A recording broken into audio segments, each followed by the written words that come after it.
Well, Minneapolis made the call to disband the police department, and activists nationwide are calling for cutting funds to police departments. But what does that actually mean? We're connecting the dots for you this morning. As protests against racism continue, there is a growing call to defund the police. But how would that work, and what are activists really asking for? Let's connect the dots. The idea of defunding police is actually not new.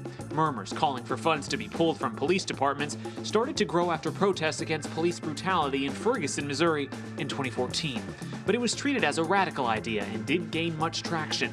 Now, as the spotlight once again shines on racial inequality, calls to defund law enforcement are growing louder. So does the idea actually mean disbanding police? That kind of depends on who you ask. Some activists are calling for their budgets to be slashed and the money to be reallocated to social services.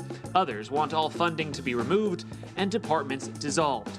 The idea being that communities of color often don't feel protected by police and rely more on community and community services to stay safe. But how likely is an idea that seems radical to so many will be seriously considered? Well, in Minneapolis, it's already being talked about. A city council member says they're talking about disbanding the existing police department and replacing it with a community-oriented public safety and outreach approach. And in some big cities, already reeling from budget issues because of the coronavirus pandemic, there is already talk of cutting, but not eliminating funding for police departments. Connecting the dots, I'm Marcelino Benito.